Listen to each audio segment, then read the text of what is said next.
Bueno, continuando con los distintos temas que estamos desarrollando en este curso, hoy empezaríamos con la unidad 3, continuando con la descripción de la búsqueda de reacciones que puedan ser planteadas de tal forma que sean sustentables en química en general.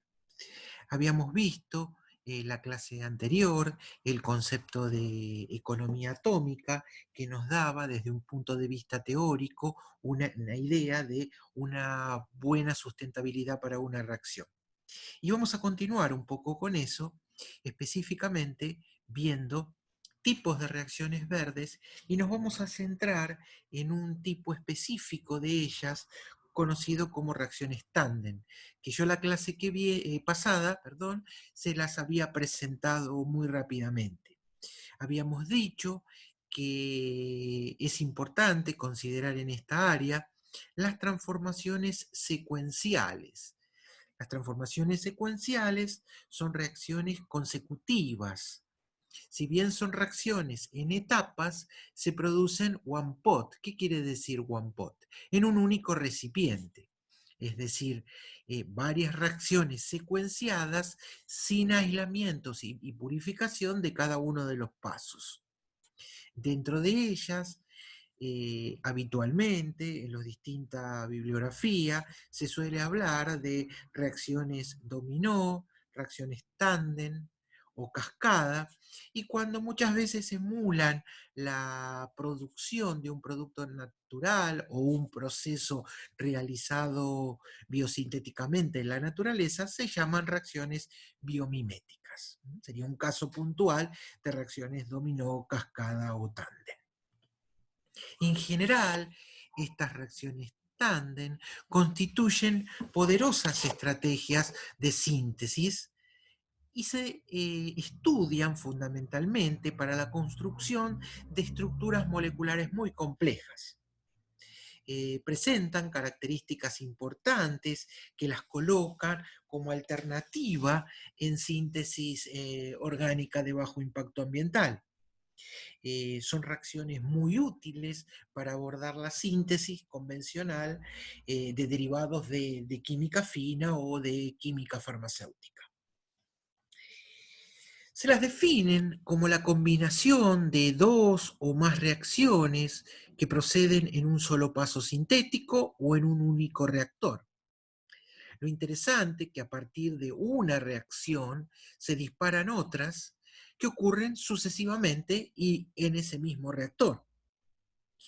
Es decir, que combinan varias transformaciones dentro de una única molécula y lo que va haciendo en general es ir añadiendo componentes.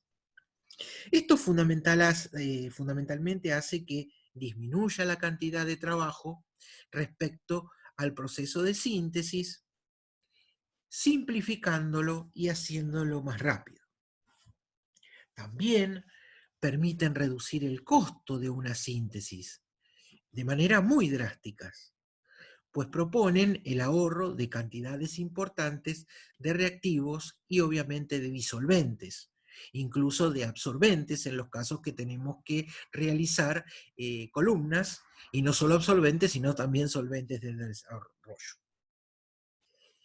Presentan o hacen o permiten lograr un ahorro en la cantidad de absorbentes y diluyentes, fundamentalmente en las etapas de aislamiento.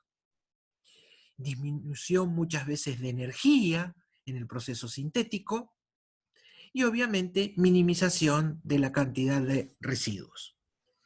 Los residuos no solo están asociados a los productos secundarios, sino que están asociados a todos los procesos de aislamiento y purificación que se producen dentro de cada una de las etapas de un proceso consecutivo.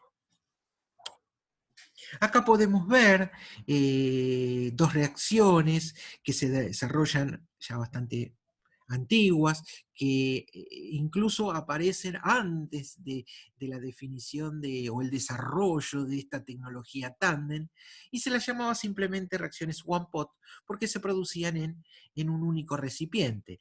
Así, fíjense que a partir de estructuras abiertas es posible en un solo paso de síntesis realizar la construcción de heterociclos más complejos, en este caso de cromanonas, en este caso de santonas. ¿Cuál es la idea del proceso? Si bien no vamos a ver el mecanismo, es en un único recipiente, se coloca este sustrato, se le agrega butil-litio, el butil-litio lo que hace es intercambiar el bromo por litio, el litio genera acá un enlace muy polar, el litio es positivo, acá genera un anión negativo que ataca ese anión al carbono alfa del nitrilo, ¿sí? Cuando yo lo único que hago es en el mismo recipiente elevar la temperatura de reacción. Se obtiene una imina que por hidrólisis es medio ácido, da origen a la cromanona, pero todo en el mismo recipiente.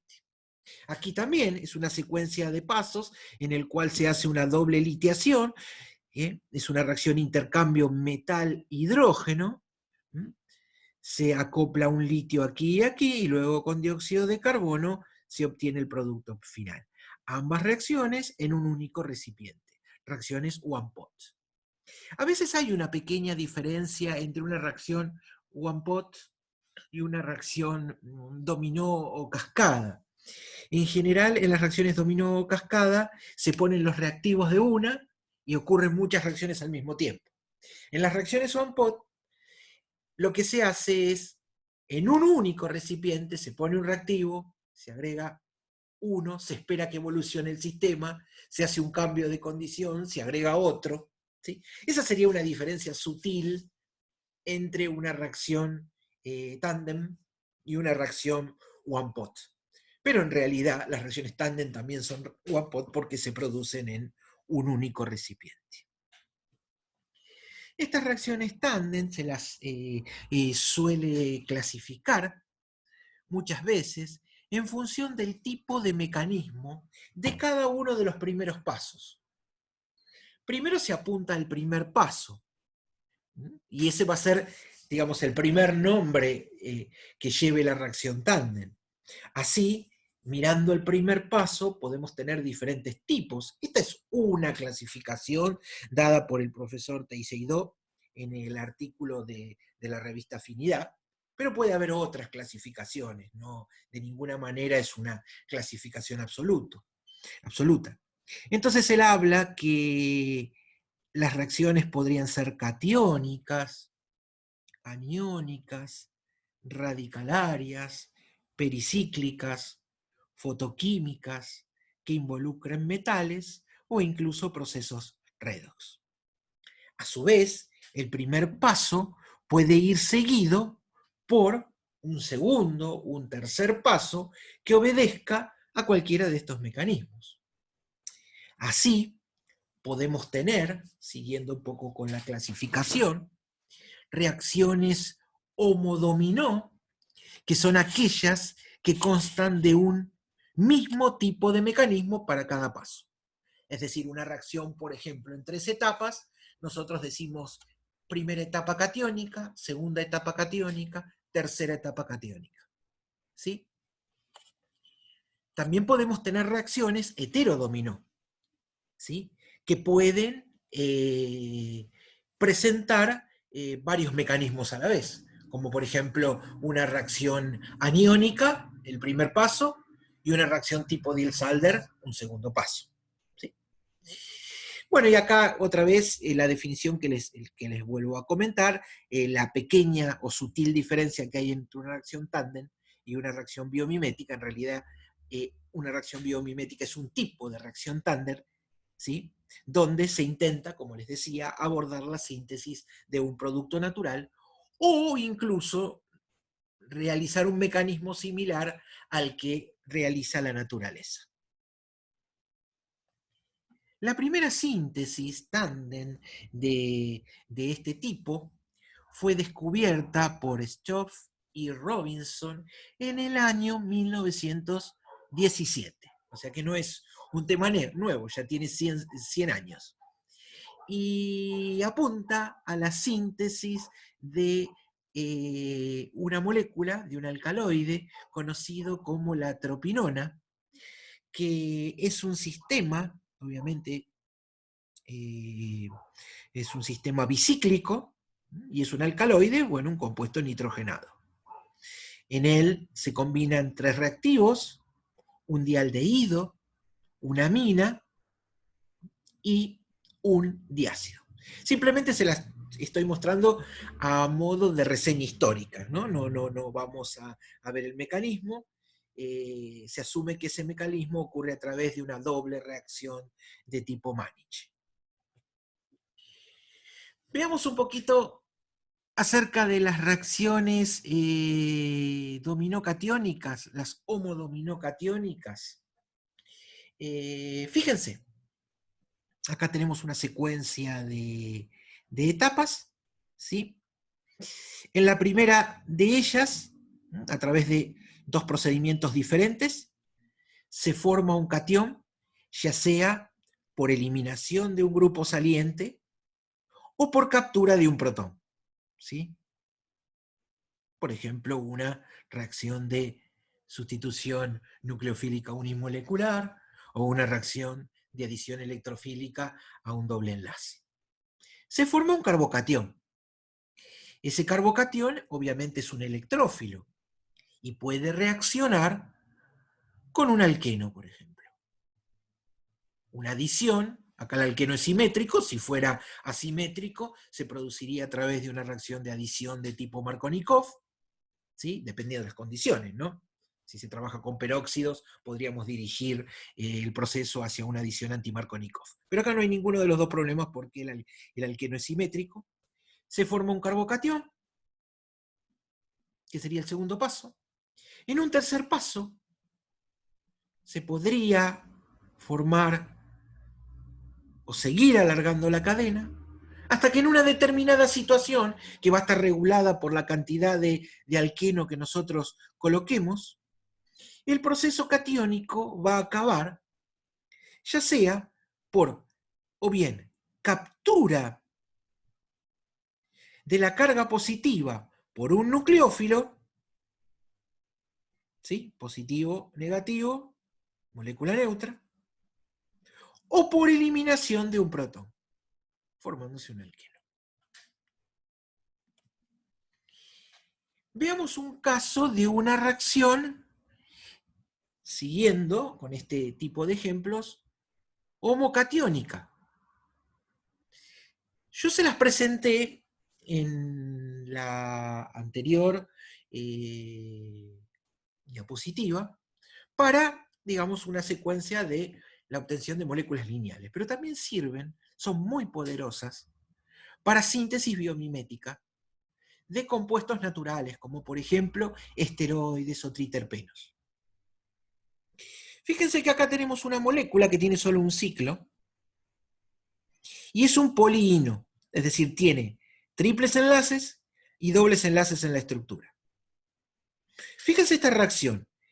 En presencia de un ácido débil, ácido fórmico, en un hidrocarburo a baja temperatura, se obtiene un 15% de una molécula en un solo paso altamente funcionalizada. Fíjense que a partir de una molécula prácticamente lineal, en un paso de síntesis, obtenemos un sistema tetracíclico con numerosos centros quirales. Es decir, es un arma muy, muy poderosa para la construcción de moléculas muy, muy complejas a través de pasos simples. Si bien el rendimiento es bajo, la complejidad de la molécula es extremadamente alta. Como les decía, además de reacciones dominó catiónicas, existen procesos aniónicos. Los 2 procesos dominó aniónicos más frecuentes son la secuencia homoaniónica, aniónica, aniónica, aniónica, y la secuencia aniónica pericíclica. En las dominó homoaniónicas, en general, el primer paso requiere obviamente la formación de un anión, típicamente un carbanión, es decir, una carga negativa sobre un carbono, que normalmente reacciona con un electrófilo neutro, generando un nuevo anión. Esta nueva funcionalidad aniónica puede reaccionar sucesivamente, ¿sí?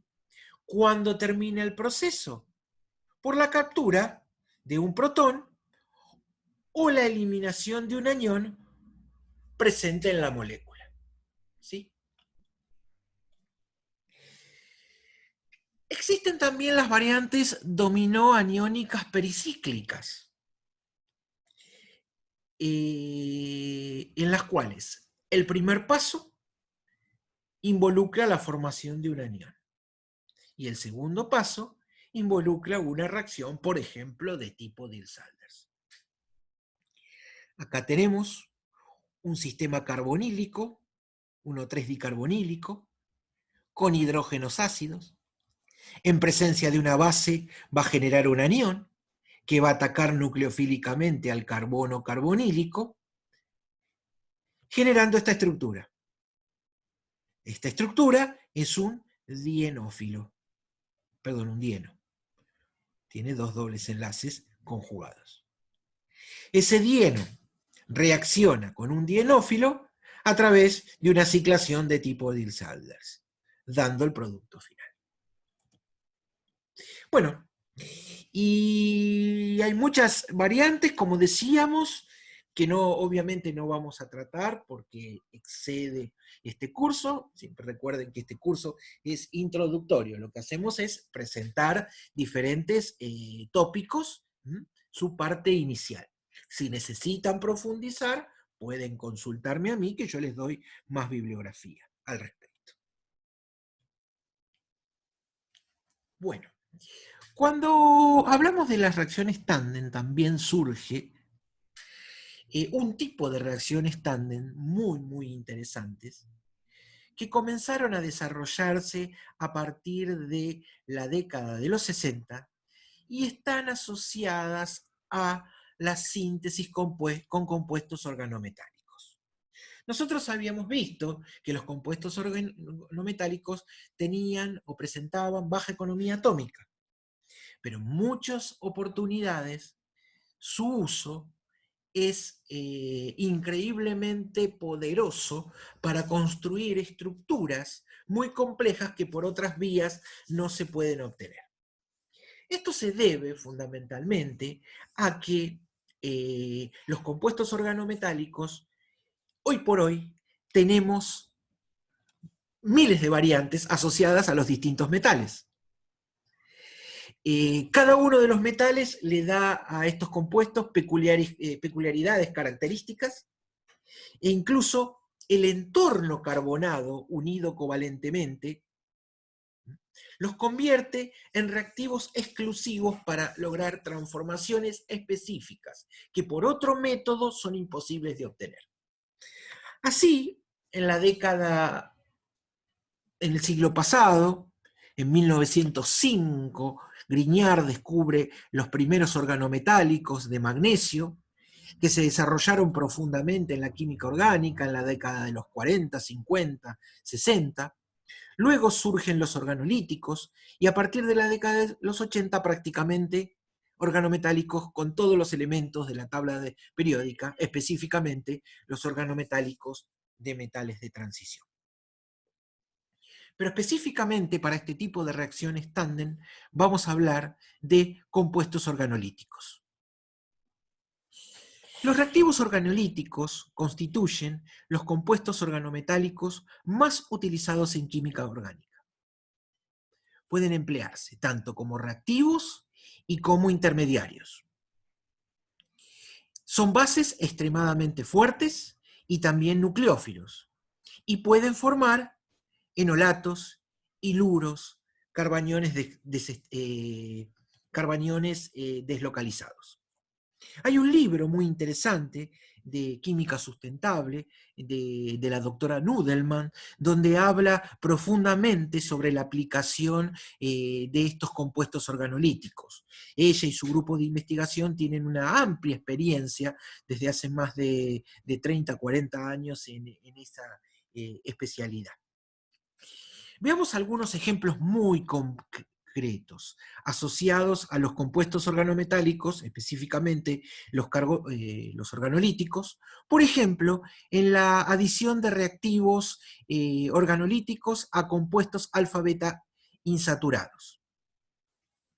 Esta es una reacción de las más utilizadas en la formación de enlaces carbono-carbono.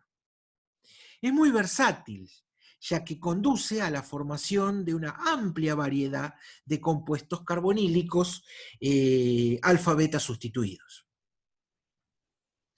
Entre este tipo de reacciones tándem podemos tener las reacciones de litiación-sustitución, que involucran la adición conjugada y luego una sustitución electrofílica. En un paso, tenemos un compuesto carbonílico alfa-beta insaturado, le agregamos un compuesto organolítico que se adiciona al doble enlace, que se encuentra con un electrófilo y da el producto final. Es como si tendríamos formalmente una adición al doble enlace de un nucleófilo, el R, y un electrófilo.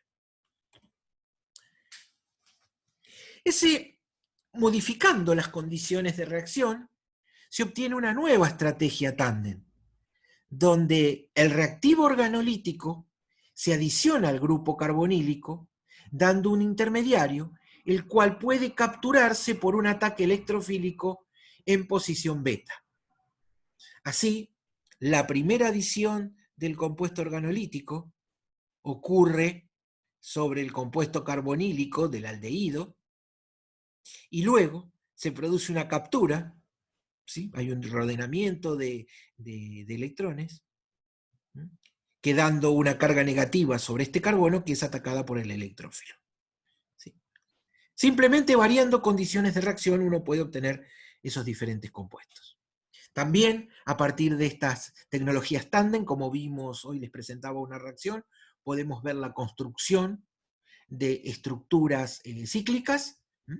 Acá un compuesto organolítico a muy baja temperatura produce, las reacciones a muy baja temperatura son muy selectivas, produce el intercambio de bromo por el litio, se genera un anión que ataca el doble enlace. Luego se obtiene un derivado organolítico del producto cíclico que se neutraliza con el agregado de un electrófilo. Como podemos ver, las reacciones tándem con reactivos organometálicos constituyen estrategias poderosas en química verde, poseen alta estereoselectividad, no se aíslan los intermediarios, no se cambia el medio de reacción, se consumen los reactivos y no es necesario proteger y desproteger grupos funcionales. Pueden formarse varios estereocentros y anillos, dando lugar a estructuras complejas. Muchas veces, en condiciones especiales, solo se obtiene un enantiómero.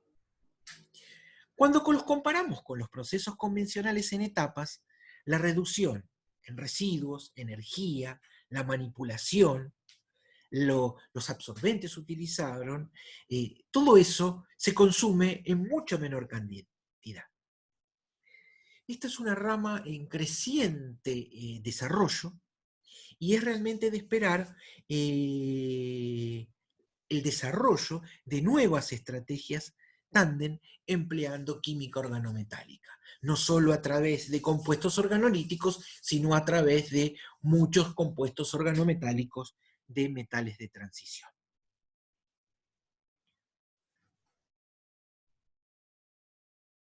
Bueno, acá vamos a dejar y en la próxima presentación continuaremos desarrollando un poquito esto relacionado a los tipos de reacciones sustentables en química verde.